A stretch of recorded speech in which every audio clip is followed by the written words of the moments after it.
이 대화를 이어가겠습니다. 중동연구소 선임연구원 브라이언 카툴리스 씨와 함께합니다. I24 뉴스 영어 방송에 나와주셔서 감사합니다. 이미 미국과 이란 양측에서 상반된 메시지가 나오고 있습니다. 부통령 제이디 벤스는 이란이 IAEA 핵사찰단의 입국을 허용할 것이라고 말했습니다. 이란 외무부 대변인은 이제 그것이 반드시 사실이 아니라고 말하고 있습니다. 우선 테헤란은 이번 스위스 회담에서 핵 문제를 협상하지 않았다고 밝혔습니다. 그리고 IAEA와의 모든 상호작용은 이란 의회와 최고 국가안보회의의 승인을 받아야 합니다. 그렇다면 스위스에서 실제로 이루어진 성과는 무엇이었나요?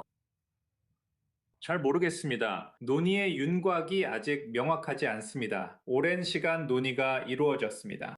하지만 트럼프 행정부와 이란 정권처럼 매일같이 거짓말을 일삼는 두 주체가 서로 상반된 공식 입장을 내놓는 상황에서는 평가하기가 어렵습니다. 독립적인 분석가로서 이 상황이 정치 캠페인에서 후보들이 토론을 마친 후에 벌어지는 스핀룸과 얼마나 비슷하다고 보십니까? 흥미로운 점은 미국 측에서 IAEA에 관한 구체적인 이야기를 들었을 때 전쟁이 일어나기 전인 2월에 제가 참여했던 몇몇 논의가 떠올랐다는 것입니다.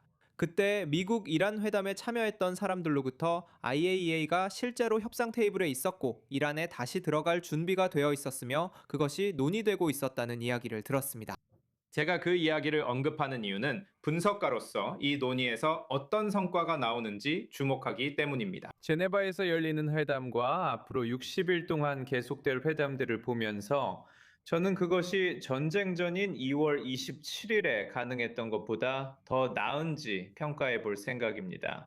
크게 다르지 않을 수 있다는 게 아이러니하다고 생각합니다. 본질적으로 방금 말씀하신 대로 이 협상은 이란 정권에 훨씬 더 많은 현금을 안겨줄 것이고 걸프 국가들과 이스라엘을 포함한 나라들에 대해 이란의 네트워크가 계속해서 위협을 가하는 데 있어서 훨씬 더 많은 영향력을 줄 것입니다. 이 IAEA 사찰관들은 사실 2025년 6월에 있었던 12일 전쟁 이후로 이란에 들어가 본 적이 없습니다. 이제 1년이 넘었죠.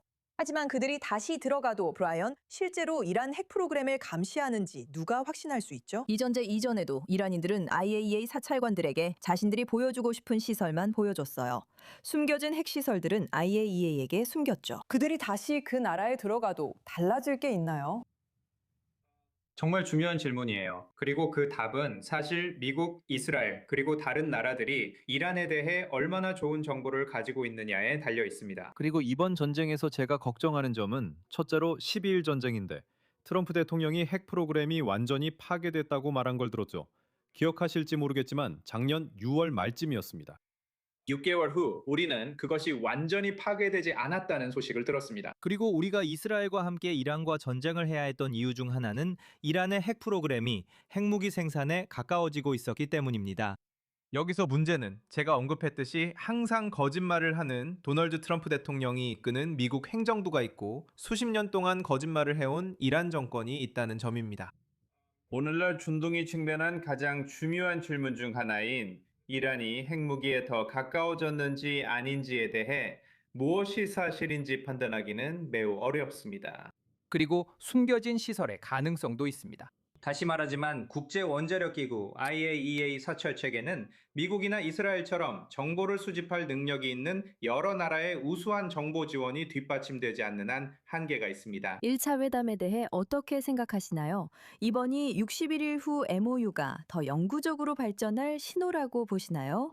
아니면 이란 측이 거의 회담장에서 나가려고 했고 애초에 회담이 계속되지도 못할 뻔했다는 점에서 이번 순간이 얼마나 불안정한지를 보여주는 것인가요? 이 상황이 앞으로 어떻게 전개될 것이라고 보시나요?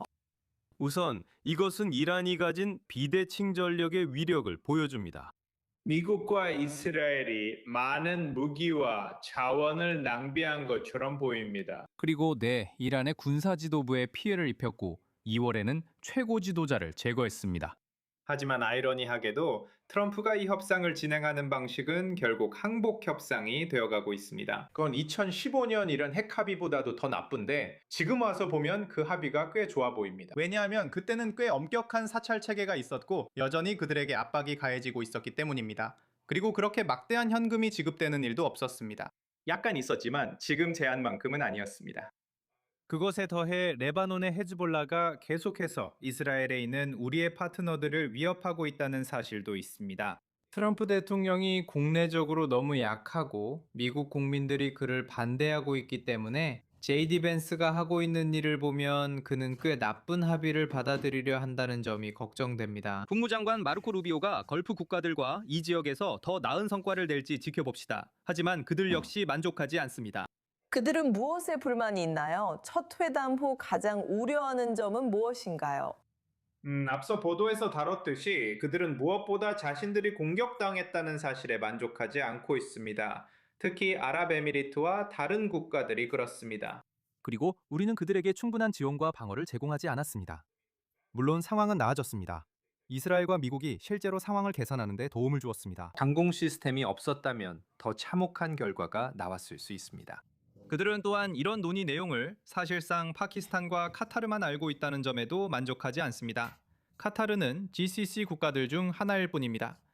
다른 주요 아랍, 걸프 국가들이 사실상 협상 테이블에 없다는 우려는 2015년 합의 이전에 사용되었던 P5+1 협상 체계에서 일어났던 일과 비슷합니다. 그래서 그들이 크게 화가 났던 이유도 바로 그 점, 즉 그 과정에 포함되지 않았다는 점입니다.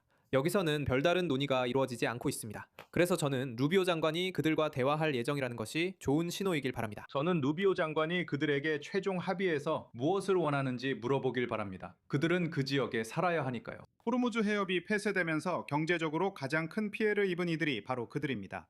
이란은 2월 28일 이스라엘과의 전쟁이 시작되기 전까지 해협에 영향력이 없었습니다. 네, 이 협상에서 가장 영향받는 당사자들 다수가 협상에 참여하지 않고 있습니다. 브라이언 카톨리스 씨, 중요한 시각 제시와 i24 뉴스 잉글리시 출연에 감사드립니다. 감사합니다. 고맙습니다.